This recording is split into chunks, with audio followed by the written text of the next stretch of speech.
अब जो है जिस तरीके से राजनाथ सिंह ने बयान दिया है कि सिंध जो कभी भारत का हिस्सा था, कोई बड़ी बात नहीं कि वो वापस भारत के पास आ जाए, और इस बयान के बाद जो है अब पाकिस्तान की नींदें उड़ी हुई हैं। इस बयान को आप कैसे देखते हैं कि गलती से दिया गया एक बयान है या भविष्य की कहीं ना कहीं इसके अंदर कहते हैं कि भविष्यवाणी छुपी हुई है?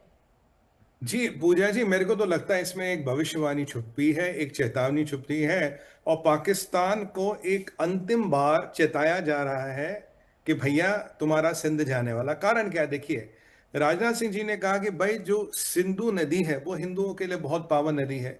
इनफैक्ट जो हिंदू नाम आता है, आप हमारा वेद, पुराण, कोई भी उपनिषद उठा के देख लिया, आपको वर्ड हिंदू कहीं नहीं मिलेगा। तो जो सिंधु के किनारे रहा वो हिंदू। तो सिंधु के किनारे, इंदु, इंदु से बना हिंदू, हिंदू वर्ड ही आया सिंधु नदी से। तो सिंधु के किनारे पे बसने वाला हिंदू, और जो सिंधु नदी का एक वर्णन हमारे वेदों पुराणों में मिलता है, प्राचीनतम नदी है, हमारे लिए बड़ी पावन है। अब ये जो पार्टीशन हुआ उसमें वो पाकिस्तान में चली गई। अब जो सिंधु के किनारे रहने वाला वो सिंधी, सिंध में रहने वाला सिंध, सिंध के में रहने वाला सिंधी, वो जो सिंध का हिंदू है, जो जो काफी यहाँ आ गए थे, जो काफी कुछ वहां फंसे हैं, उनके साथ हमारी हार्दिक संवेदनाएं हैं।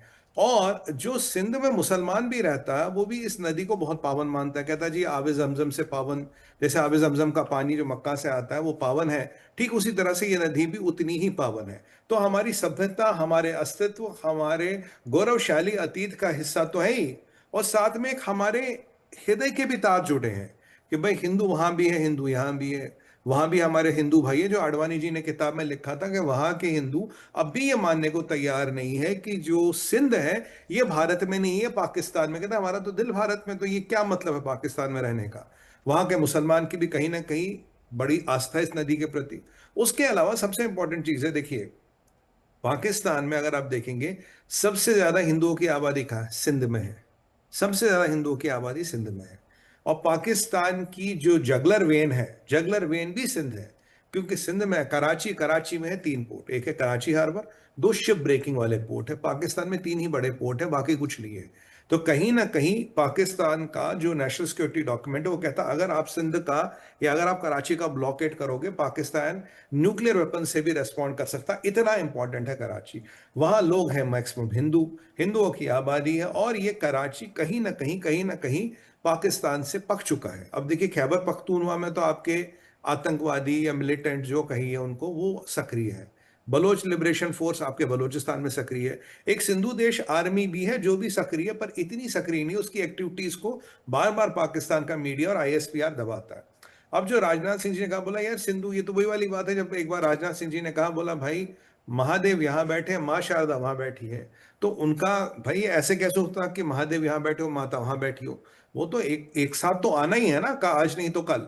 ठीक उसी तरह से सिंधु देश और सिंध जो है हिंदू आस्था और हिंदू का की जो मान्यता है, हिंदुइज्म की मान्यता, उसका प्रतिबिंब है और उसे जोड़ना ही पड़ेगा। आज बाउंड्रियां कुछ और कहती थी, 75 साल पहले कुछ और थी, फिर भी तो बाउंड्रियां बदल सकती है। और यानी कि अगर आपने सिंधु देश को निकाल लिया तो समझ लीजिए पाकिस्तान का जगलर वेन, जिसको बड़ा शौक है मुल्ला मुनीर को बात करने की, जगलर वेन उसकी काट दी। इसके अलावा हमारे कुछ शक्तिपीठ वहां पे, माँ शारदा का मंदिर वहां पे है। तो ये सब हमारे एजेंडा पे, जिनको आज नहीं तो कल हमें वापस लेना है। और याद कीजिए जब राजनाथ सिंह जी मोरक्को गए थे, जो टाटा के कारखाने का उद्घाटन उन्होंने किया था, जो मोरक्को के लिए वेपन्स बनाएगा, जो मोरक्को के लिए वो आर्मर्ड व्हीकल्स बना रहा भारत, तो तब उन्होंने कहा था, मोरक्को तो जबकि इस्लामिक देश है, तब उनसे एक सवाल पूछा गया था, जी ये पीओजेके के बारे में क्या कहते हैं?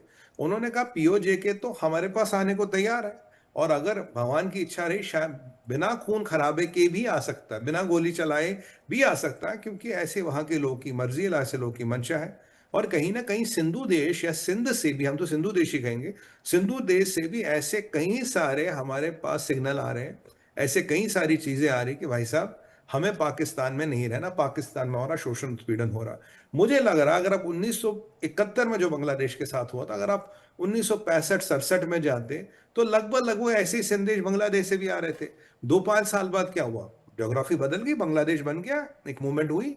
ठीक उसी तरह से हम पाकिस्तान को चेता रहे हैं कि भाई हम कराची पे अपना वर्चस्व मतलब ना क्या जमा सकते हो। और याद कीजिए एडमिरल जो हमारे डीजीएमओ नेवी है, प्रमोद सर ने एक चीज बड़ी अच्छी कही थी ऑपरेशन सिंदूर की ब्रीफिंग में, कह रही कि अगर नेवी को आदेश मिलेगा we can break Pakistan into to.